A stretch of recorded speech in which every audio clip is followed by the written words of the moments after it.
What's going on, everyone? So later today, the Los Angeles Lakers are going to have a presser between Rob Pelinka as well as JJ Redick. They're going to be answering questions, opening it up to the media, and we're going to learn a little insight. Obviously, we're not going to learn everything, but we're going to learn a little insight into this upcoming season, the off season, as well as JJ Redick's plans, schemes, and whatnot. Right? JJ Redick, Zach Lowe's podcast, broke down the starting five and who's going to be in the starting five and a few other details. But we're going to get more and even more expansion as we get this pressure. And I'm sure that there's going to be a lot to talk about, so stay tuned. I'm definitely going to do videos to cover all that. But I want to kind of talk about and go over what I'm hopeful to see in the presser, right?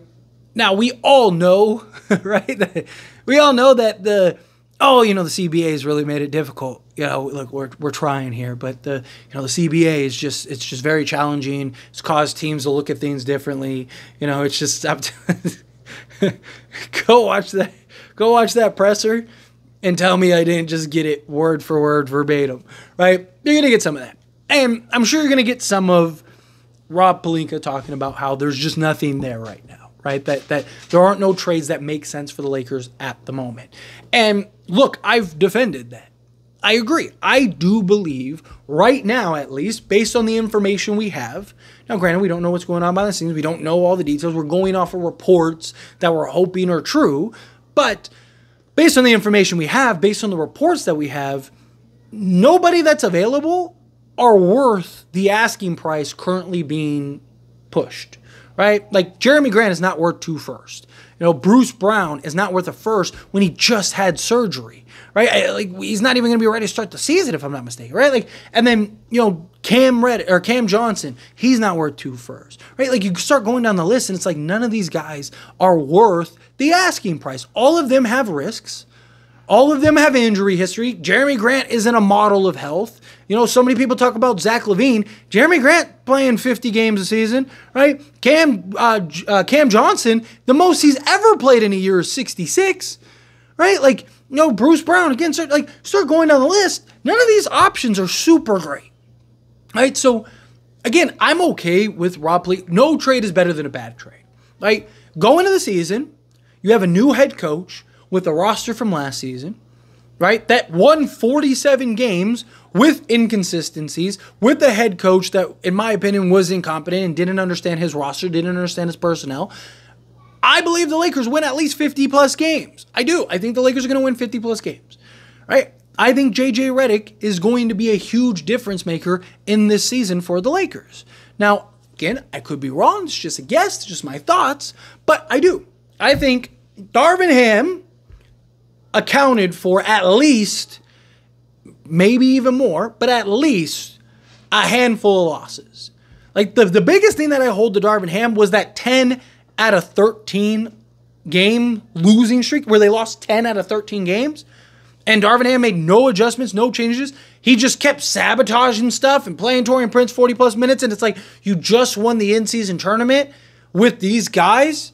Why are you starting to do all this other crazy, chaotic, make it make sense, right? So if the Lakers would have won 5 more games, they would have been the 4th seed last year, right? I think JJ Redick can be 5 games better. And I know a lot of people look at, all these teams got better. Who? Who got better? Who do you know for certain got better? The Thunder? Okay, I'll give you the Thunder. Outside of that, the last thing Sacramento needed was another isolation, non-shooting, non-floor running player who's best with the ball in his hands. You have De'Aaron Fox and Malik Monk. The Sacramento Kings are usually top in pace. Go look at DeMar DeRozan teams and their pace. Towards the bottom usually, right? Because he's an half-court isolation player, right? Talk about a team. The Sacramento Kings are usually top in the league, top 3 to 5 in 3-point attempts. DeMar DeRozan doesn't take threes, right? He doesn't make sense. He doesn't fit what they're trying to do. Now, could it work? Sure. But based on the information we have, it's probably not. Probably not going to be much better, if at all. And then you look at, the Dallas Mavericks, right? Their offense makes 0 sense for Klay Thompson.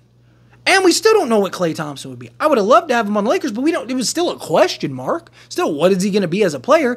Even Mark Cuban, in an interview, said he basically questioned Clay's fit. He was like, hey, our hope is, that he can kind of adapt to our offense, saying that they're not going to change the offense.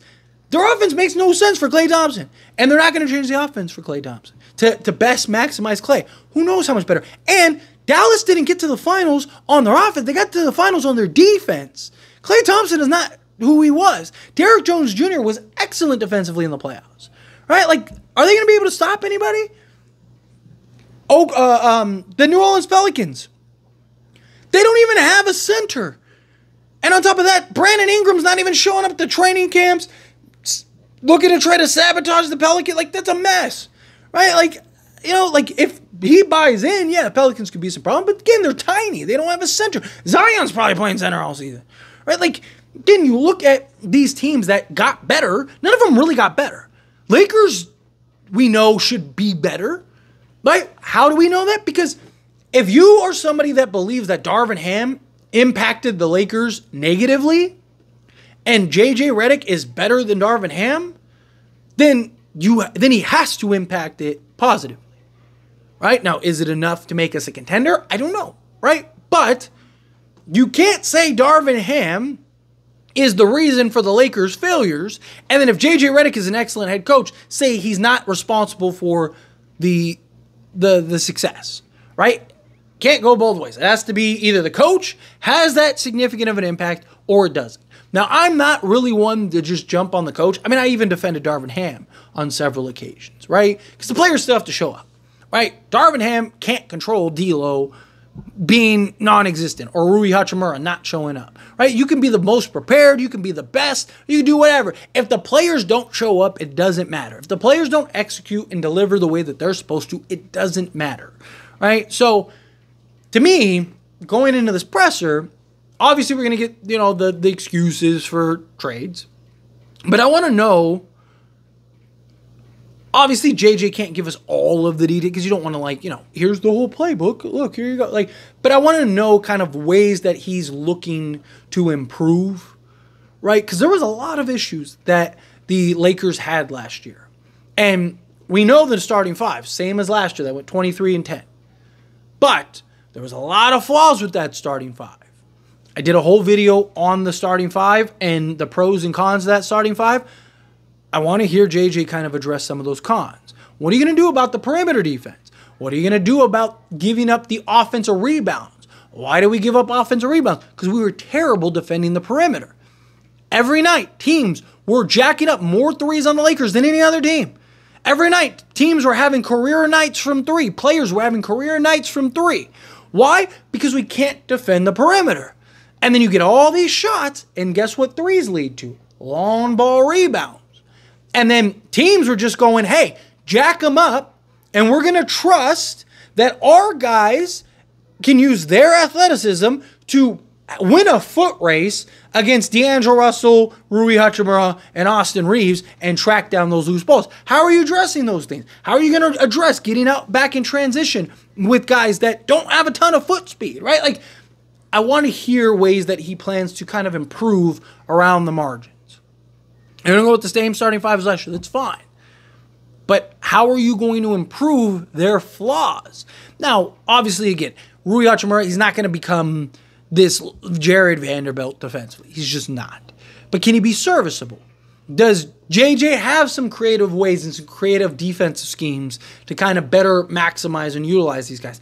Also, the more efficient you are on offense, the more you have in the reserve defensively to kind of, again, just be serviceable. I'm not asking you to be elite. I'm not asking you to be absolute clamps. I'm asking you to just be serviceable, right? All of these things can be the difference. All these things can be the difference maker, right? Lakers were this close against Denver every single game, but close only counts in horseshoes. Doesn't count in basketball. Doesn't count in the NBA. But because you were this close, the margin isn't as wide, right? The margin between you and the top teams is small. Can JJ Redick be something that kind of closes that gap, closes that margin? If he can, the Lakers are going to be good. And we may be talking, in a couple months about, man, the Lakers might really be contenders. Lakers might actually do this thing, right? It's really, again, it's going to come down to the offense schemes. It's going to come down to defense schemes. It's going to come down to the coaching. Right? I want to hear about the coaching staff. I want to hear about the plans implemented. I want to hear what is the culture, what is the structure, what is the idea of this team? What is our identity? I mean, again, our identity is pretty obvious. You're running an inside-out game with LeBron and Anthony Davis. You're running 5 wide, but everything kind of flows through them. Okay, I'm talking about identity on both sides of the basketball. What is our offensive identity? Okay, we're running 5 wide. Are we running multiple intricate sets, or are we running kind of the same bread and butter, and then we'll make adjustments accordingly throughout the season? Defensively, what are we running? We're running box and one on certain teams. Are we running, a variation of the zone? Are we, we running man? Are we what's your plan? Do you have some kind of mixed bag of it? You put in Davis in a scout role. How are we doing? All these little things matter. All these little things are the difference. But I think we're gonna learn, not everything, obviously, but I think we'll learn quite a bit personally. Stay tuned. But anyway, as always, this is a discussion, and I pass a question on you. Let me know your thoughts and opinions down in the comments below. What do you think? How do you feel with your thoughts? What are you looking forward to in regards to just what this team can bring, what you want to see from the presser? Now, what do you want to hear JJ Redick? Sorry, what do you want to hear JJ Redick address? What do you want to hear Rob Pelinka address? Do you kind of, again, we kind of know some of the stuff, right? Like I said, with the, it's a new CBA. You're going to get a heavy dose of that. But what are your answers beyond that? What are you looking to do? Are you still being active? Did you just pack it in and just say, we'll regroup at the trade deadline and see what happens closer to trade deadline? Are you looking to maybe bring in a Valanciunas? Right? I don't have any problems with the Lakers just taking a minute, evaluate your team with a new head coach. That's fine. Do that. Let's go. But what else are you doing? Again, how you feel, let me know down in the comments below. That being said, if you haven't liked this video, hit that like button. Helps me a lot. We enjoy these types of videos, and I truly appreciate it. Not subscribe to the channel, hit that subscribe button. Turn on the bell notifications. Appreciate y'all. See you in the next one.